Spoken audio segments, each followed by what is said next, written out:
The castle rose as an island above the gloomy waters of the Lochmere. Patches of fog drifted along the surface of the lake, which was cut here and there by rock islets like giant stepping stones tossed across into the wide expanse. The water might have been shallow enough to wade, or deep enough to swallow Ardenvale's keep. Rowan couldn't tell. Pillars shored up the outer rim of the castle, wrapped by mist and spray. Towers and roofs were draped with pennants and flags and banners that fluttered in a wind lifting from beneath. The constant movement gave the castle the look of a place that can never be still, like the questing minds of its lore mages, riddle seekers, and chroniclers. A walled and warded compound stood on the shore, with an inn, a barracks, a substantial stable, and warehouses for goods waiting to be ferried over to the castle. "I can stay behind with the animals," said Titus unexpectedly. Elwyn said, "Ah, I recall your handsome face now. You came with a large and noisy group from Ardenvale a month after the High King's disappearance, if I recall correctly, and I always do. Indralon refused to see you." "It's true." The tight way he glanced toward Rowan, and then away shamed her. He thought she was going to gloat about it, when really, Elwyn was just causing trouble. "You should still come, Titus," Rowan said. He cut her off. "This is your chance, not mine." "More clever than he looks after all," said Elwyn. "Titus is the best of us," snapped Rowan. With a look of exaggerated surprise, Cerise murmured, "First time I've heard you would admit it." "Well, almost the best. Sometimes the best." Titus cast Rowan a grateful smile, and she flushed.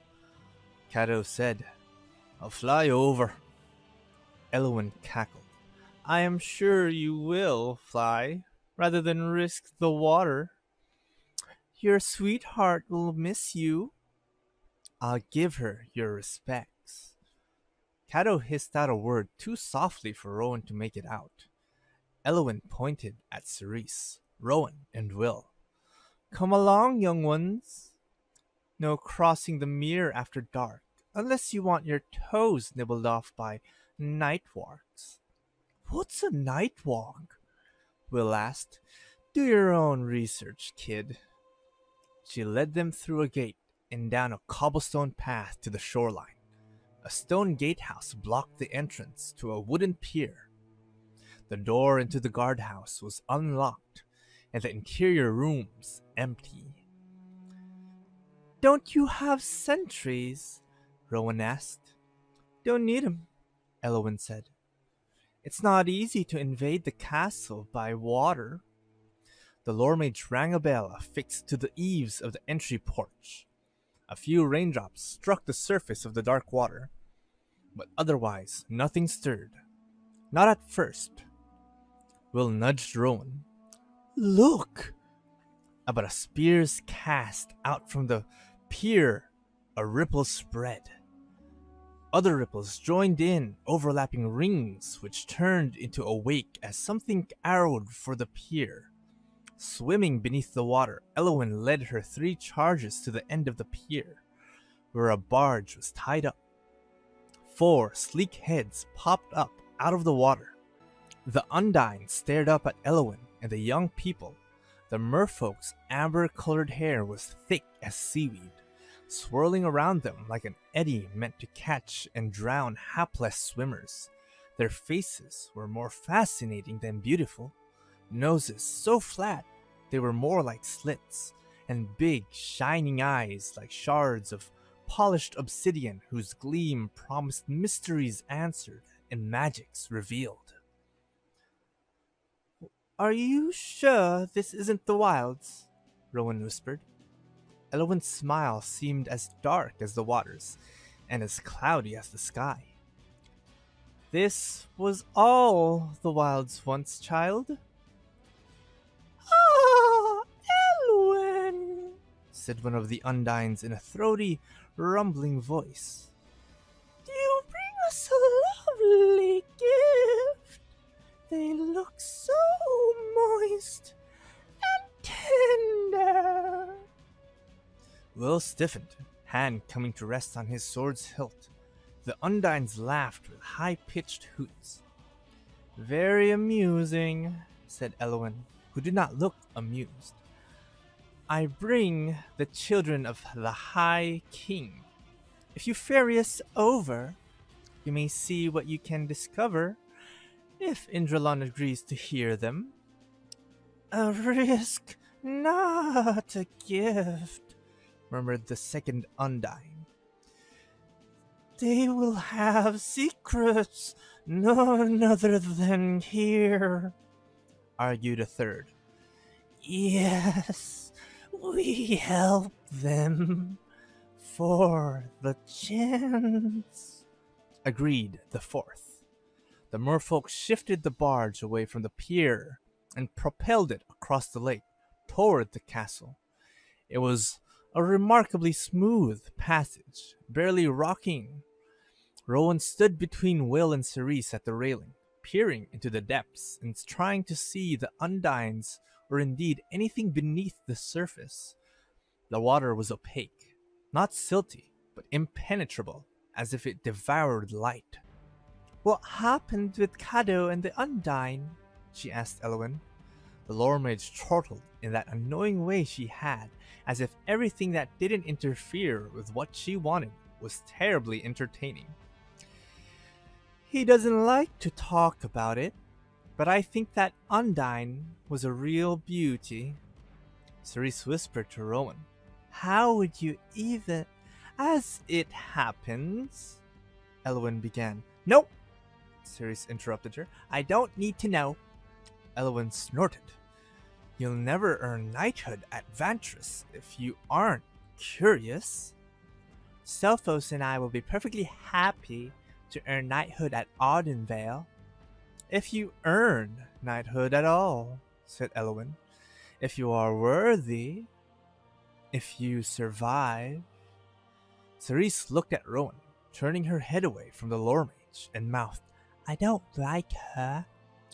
I heard that, said Elwyn, who couldn't possibly have heard. Cerise clutched the railing as if she was deciding whether to jump into the water or punch the older woman. So Rowan said, Lore mage, if we had come without your escort, how would we have reached the castle? You could fly, if you had the means. That's the safest route. Questing knights and people hoping to claim knighthood usually swim. That's how we know they truly desire knowledge. Oh, I see, said Will. If you come armed with knowledge to trade, then the Undines will likely assist you to cross. So, there is a clever one among you, said the lore mage. We shall soon see if Indralon agrees. Rowan looked at Will. The grim set of his jaw was uncharacteristic of him, but he knew as well as she did that without the help of Indralon, they could wander for years without finding any trace of their missing father. As the barge approached the castle, a steady roar grew louder. The mists clinging to the pillars that supported the castle did not dissipate. They couldn't, because the mists that came from the churn rising off a vast circular waterfall. Around the pillars and the mantle of rock they rested on, which was a hollow ridge of mountains rising beneath the lake, the water poured away into a massive hole. The waterfall protected both the castle and the mirror, and thus made it impossible to attack Vantress by boat. This close, the noise became deafening. The force of the water churned up a ferocious spray into their faces. Rowan gripped the railing as a current pulled the barge toward the waterfall's cliff edge. Cerise gulped, fastening a hand onto Rowan's. Will shouted, "Are the Undines going to drag us under the edge?" Elwyn gestured toward a ramp wavering into view. It angled out from the main level of the island and dropped past the pillars to meet the water well away from the deadly waterfall. With a swirl of movement beneath the surface, the Undines dove, releasing the barge. Rowan gasped as their sleek forms slid over the lip of the waterfall as if it were a game. Their hooting laughter faded as they plunged away out of sight. The barge bumped up against the ramp. Elwyn tossed the line to a piling and, with an agility that surprised Rowan, easily jumped the gap. She secured the barge before hurrying up the ramp toward the gate set into the castle's curtain wall. Ceres leaped to land cat-footed on the ramp. Will followed without hesitation, but Rowan paused. The gap between barge and ramp wasn't wide, but the current made the barge bump unsteadily against the ramp. If she fell in, she'd be sucked over to the edge. Unlike the Undines, she would not survive the experience. She gave a huff, annoyed at herself, and jumped with so much force that she stumbled to her knees and slid backward until her toes touched the water. Waves lapped around her boots, tugging at her legs, and she desperately scrambled up after the others, panting as she fought to control a burst of fear. Vantress certainly was not a place she ever hoped to live, not if it meant crossing on a barge every time she wanted to leave or return. "Ro, are you all right?" Will called from the open gate. A pair of sentry knights wearing blue and gray studied her with interest. They seemed about to ask her questions, but Elwyn swooped in, grabbed her arm, and hustled her across an entry courtyard, in and out of the shadows cast by the many pennants and banners fastened to the spire-like towers of the castle. "No time to wait," Elwyn said cheerfully. She led them into a marketplace with stairs and stalls and lanes where people were buying or selling. Past the market's noisy chatter stood another sort of market, a series of meeting areas where people sat in groups debating or in stone-tiered theaters listening to lectures. Finally, they reached the central structure of the castle, a circular building whose interior was a series of short stairways linking study rooms and libraries. Elwyn led them ever downward until they reached a round chamber at whose heart lay a large pool bridged by a stone pier. Cato knelt beside two pillars, marking the start of a stone staircase that descended into the water. With a sigh, he rose as they approached. "Indralon chose not to see you, eh, Cato?" Elwyn's voice seemed unnecessarily loud, echoing off the high arches and buttresses. The sun's light angled through high windows to paint a golden sheen on the stone pavement surrounding the pool. The pool's water was so still that Rowan could see her face in perfect detail, looking back at her. Will's face appeared beside hers, his expression solemn, but with a narrowing of the eyes that meant he was excited. "I have a secret," he said to the water. "Those aren't the ceremonial words we were taught," objected Rowan. "You're supposed to introduce yourself and make a polite request. And since when do you champion hidebound ceremony?" said Will in a tone that made her want to kick him, but also laugh. "We don't have time, and I do have a secret. I am absolutely sure this is a secret even Indralon does not know." "Oh-ho," Elwyn said. "That's done it." The water began to scallop in tiny waves. Slowly its level receded, sinking to reveal a lower step, and one below that, and the next, and the next. The staircase was carved into the side of a well-like hole in the rock. Will jumped to his feet, grinning, and elbowed Rowan. He started down. She glanced back at Cerise, then at Cato, who nodded, gripping her sword hilt. Heart racing, she set her right foot on the top step, then her left on the next, careful on the slick stone as she followed, well into the depths. The space grew narrower and ended in a rocky pit, whose walls she could touch with outstretched arms. The path continued through an archway carved into the rock at the base of the castle's foundation. They walked out onto a bridge spanning a circular chasm so deep she could not fathom how the castle could stand above it. The vast chamber was wreathed with a net of magic that felt like a current of alternating warmth and chill against her face. The darkness below held a denseness as if at any moment she would have to use her hands to pull it aside. Will shouted something to her, but she couldn't hear him above the crashing roar of the waterfall. The lake waters continuously poured in streaming curtain all around the chasm, yet as the pair crossed the stone bridge, the water still receded in the pit beneath. Where the bridge met the far wall of the chasm, the stairs took a spiral path, winding along the side with a sheer stone wall to the right, and a stone barrier with keyhole openings to the left. Splashes and ripples disturbed the falling waters as undines wove circular patterns beneath the surface, chasing each other to the bottom. Now and again, one would surface to stare at the twins with its flat, gleaming eyes, then dive with a slap of its tail. They descended. By degrees, the waters fell away to expose Indrelon, a towering arc built in the shape of the Vantress keyhole, representing knowledge that can be unlocked. When the waters had drained, all that remained was a shallow pool surrounding the mirror. Every surface gleamed, as if the sunlight had been separated into myriad droplets. At the base of the stairs, they crossed a small stone causeway and climbed 8 steps to a raised platform. From here, they could address the mirror.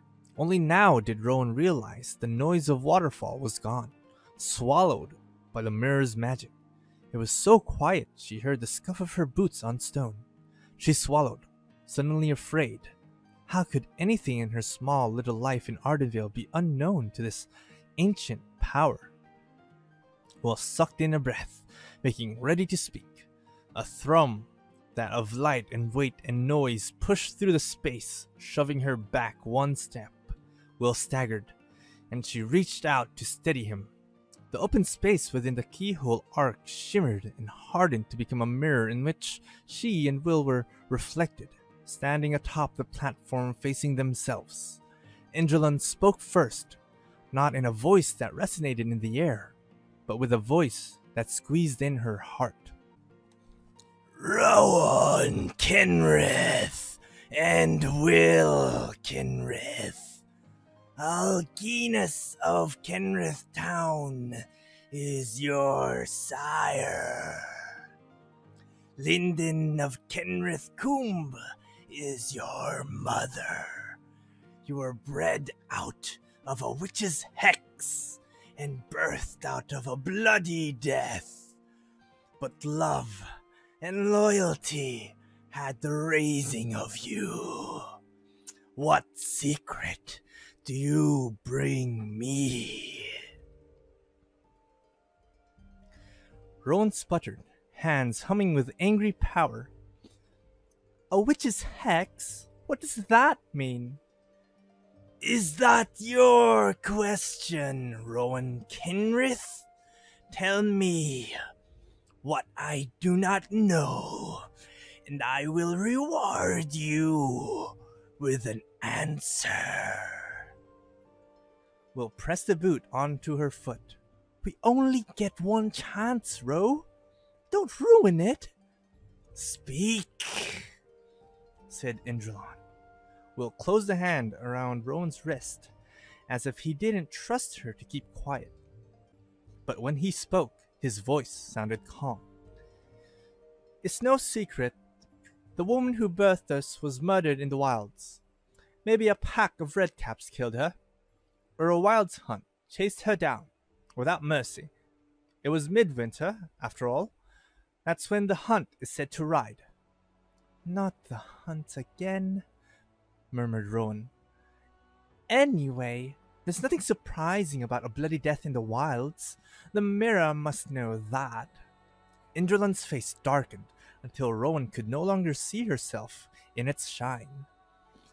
A burbling chatter of water bubbled around them as the pool began to rise. Wavelets spilled over the platform's edge to wash over their boots. Rowan gauged the distance to the stairs and wondered if they could beat it running up. "We're not here to find out about our birth," said Will hastily.